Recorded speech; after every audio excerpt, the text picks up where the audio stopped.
Welcome into the Cleveland Browns Report. Week 8 recap coming at you. Steelers knock off the Browns 15-10 in what was a very depressing game. Let's put it that way. I'm not going to even ask for your one word because I don't want to spend my time getting even more depressed after this.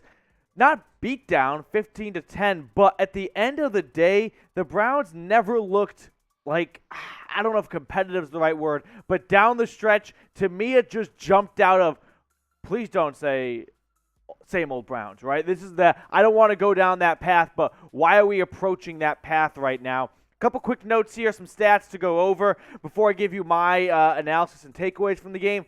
96 rushing yards as a team. That can't be a good formula. That can't be a good result when this team is so dependent on the run game. And it's fun when you're going for over 200 yards and Kareem Hunt and Nick Chubb are just bruising DBs and linebackers. But when things aren't going your way and you can't fall back on the run game, that's tough to watch. Other stuff, 3 for 10 on third down. Baker Mayfield did not have a fun day in the pocket. He got sacked 4 times.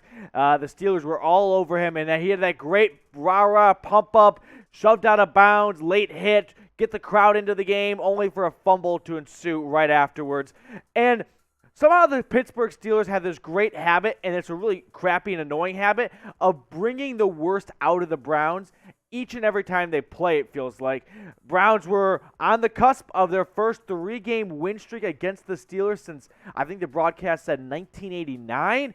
And, of course, Pittsburgh puts it to a grinding halt. Even when they're not their best, they find a way to just peg the Browns down. And it's frustrating. It sucks. And I don't want to go on even more about it because we all know this. So, what I want to know from you, though, is grade the Browns' Week 8 performance for me. I'm curious to see where people gauge this. A to F. I don't think it's an absolute F because the defense held up their end of the bargain. If I told you before the game that the Steelers would score 15 points, you would absolutely think, oh, the Browns are on their way to another win. There's no way they score under 15 points against a Steelers defense that isn't just all bark, no bite, but outside of TJ Watt and Hayward, I'm just not blown away by them. So let me know what you're thinking. Personally, I'll probably give it a C-. Average is C, and I didn't think it was a total D or F because at times the Browns looked like they were going to put this game away and just couldn't put it quite together. And that's not a knock on Baker Mayfield, but that's where we are at right now because here's where I continue to toss and turn over Baker. Couple quick thoughts right off the bat. One, why are we running a jumbo package down the stretch, needing a touchdown to win the game, be the superhero, put this game away? Yet we have there's a 3 tight end set, 1 wide receiver, and you're running the ball with 4 minutes left. That to me isn't the kind of play calling you have for a guy that was drafted first overall. To me, it should have been spread them out. You have a $15 million wide receiver in OBJ. You've got old reliable Jarvis Landry, who unfortunately wasn't all that reliable today. And you got some speed demons outside, deeper in the depth chart, even when you're banged up with DPJ. But Higgins and Schwartz, they can play. So why are the Browns out there? And there's 3 tight ends set down the stretch. To me, just the play calling down the end did not seem like it was something your first overall pick. And as guy that's teetering with the extension, and it's a bit of a gray area right now, it doesn't complement that. So, with that being said, what did you think of Baker's play today? I'm very curious to see what you guys have to say about this. What I'm going to do is I'm going to make this the pinned comment. So, if you get hit with a YouTube ad break, go on down, reply, and then come back and join the video. I'll give you my opinion in just a second.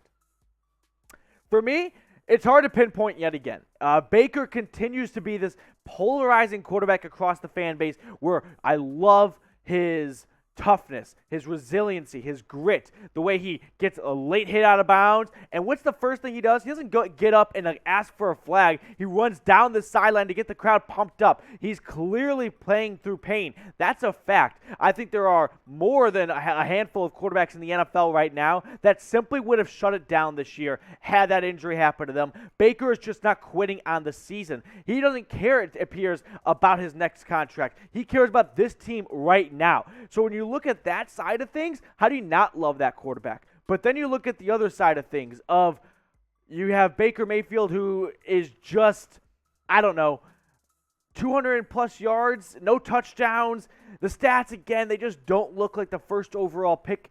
And if he wasn't playing for a team that's had a horrible run of quarterbacks lately, what would you expect? Well, would you expect more out of him, I'll say. Now let's get to Jarvis Landry. It's just not his day, okay? 5 receptions, 62 yards does not tell the story if you're box score hunting. He was a wide receiver who had a key fumble at a bad time at the 20-yard line. And then on top of that, 4th down, conversion to keep the drive alive. And what does he do? A bad drop. And that was one of a handful of drops. So for Landry, just not a good day altogether for him. And that sucks to see. Flat out, that's not what you're looking for. And you hoped that with all the stars realigning, Landry, Mayfield, OBJ, and Chubb all playing for the first time together all season. That's exciting. And then Landry kind of poo-poos the party a little bit, even though he is old reliable, and I'm not concerned about this. And I'm not going to get up in arms over it because he has proven time and time again that he is the glue guy for this offense. It just sucks that he had a bad day when they couldn't afford for him to have a bad day. If he has a bad day when the offense scores 28 points, you can kind of overlook it. It was really focused on today. I'm also going to say this. We're banning popcorn from First Energy Stadium. After the drops, I don't care. Not happening. There's absolutely no popcorn. The moment he dropped that 4th down pass, I just thought of the longest yard where Brucey, whatever his name is, like, I knew I shouldn't have that popcorn. That's what I was thinking of. So, sorry, we are banning popcorn as long as the drops continue right now. So, if you're looking forward to having some good old kernels next time you're checking out a Browns game, not happening. No popcorn. All right. Also, if you have not already, go ahead and subscribe right now to the Browns Report. We don't give any fluff. We tell you how it is. So go ahead right now. Get the best recaps, previews, news, and rumors. Join the family. We're growing. We're over 3,000. Help us be the guy that gets us to 4,000. So we'd love for you to subscribe if you have not already. Also, be sure to check out BetUS. They've got great promos and deals all the time, including this 125% deposit bonus. They hook that up with you for you when you go to chatsports.com/bet. Use that promo code Browns125. Have to use those 2 steps. You put 100 in, boom, 225 to play with. I would not have bet on that. Well, I didn't bet the Browns this week, but there's always great player props out there, always fun stuff. They've got it all for you at our sportsbook partner, BetUS, so be sure to check them out. You know, did not have it today, Nick Chubb, first game back, missed the last 2 with the calf injury, and was just, had some good runs at times, had some good bursts. And it wasn't like the offensive line was just opening up craters of holes for him, but in general for Nick Chubb, it just wasn't the Nick Chubb experience, especially when you are so reliant on this ground game. You only get 61 yards out of him. That's going to put a ton of pressure on Baker Mayfield and through the air to make up for that. And again, we just haven't been able to see Mayfield take over if the ground game's not there. Down late in the game, driving down the field, score a touchdown to hopefully win the game, and you're running the ball when you've already had a rough day sledding on the ground. I think that says a lot of what Stefanski thinks of this air game. Okay, let's not get too sad, but we do have to look at the playoff picture here for the AFC. We're going to look at the AFC North standings in a moment, but first I do want to peek at this because it's not too early at this point. This is starting to come not into a full puzzle, but the pieces are starting to get, we're getting the corners down. We'll put it that way.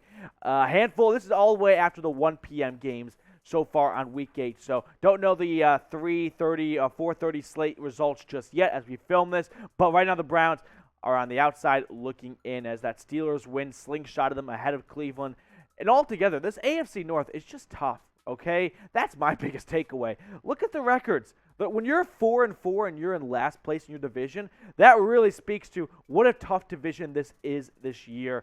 Ravens and Bengals. The Bengals are exceeding everyone's expectations, and the Steelers are just the Steelers. They're going to be they're never going to be an easy out team, it looks like, once again under Tomlin. Even though Big Ben is just, I don't know, a lame duck quarterback. He has no idea what's going on, it looks like at times. And even when Mike Tomlin has bonehead decisions like, let's go with a fake field goal, which honestly in the moment I didn't hate. I'm going to kind of rant for a second. Let's go full screen here, Trace. Because the thing with Mike Tomlin in this field goal situation and the fake field goal, which everyone tore them apart, I didn't hate it all that much in the moment because if you're doing a fake field goal, clearly the Steelers have identified something in film over weeks that they think is an easy, vulnerable loophole.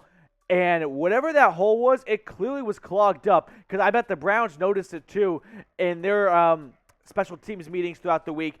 But then for Boswell to get knocked out of the game with a concussion and Harvin to be the emergency guy, and dude, Harvin looks big, and that's coming from a big fella myself. But wow, that's a unit right there for the Steelers. But he was not. They had no faith in him doing even an extra point. They went for 2. So I thought like the criticism, like the backlash, was awful. Was maybe a little. I don't know. It made me. I'm kind of losing my words here, but I think the backlash was a little bit too much because I'm going to give the Steelers the benefit of the doubt. They're a well-run organization. I hate to say it. But if they notice something in film, it's probably there. It just wasn't there at that moment. So, moving on, though. Will the Browns make the playoffs? This is my big question for you guys. Type Y for yes or N for no. Sitting at 4-4 outside the playoff picture. Want to know what you're thinking. If the Browns will be able to punch their way into the playoff picture. Okay, let's move on to some positive notes I got. I got 2 right here. Then we're going to get to the injury report as well. Greg Newsome is a baller, okay? Loved what I saw to him. He was just making tackles. Left the game for a moment, came back in. That looks like a great, sure first-round pick. And then Myles Garrett, he didn't go as the Grim Reaper for Halloween. He came as himself, which is the Grim Reaper and a monster already. So he didn't have to wear a costume. Myles Garrett being himself was the costume on Halloween. Now, moving on to injury report, we're going to fire through this and then wrap up the video. We have 2 injury notes to go over. 2 guys that are, unfortunately, key players, it looks like, left the game, starting with John Johnson. The safety left with a neck injury. Stefanski did not have much more of an update in his post-game press conference on John Johnson and the severity of it, but he did have some on this guy, Jack Conklin, who has just struggled the last couple of weeks to stay healthy. Conklin, who has missed time with a knee injury, left the game with an elbow injury. It's a dislocated elbow. Stefanski said he has no idea how to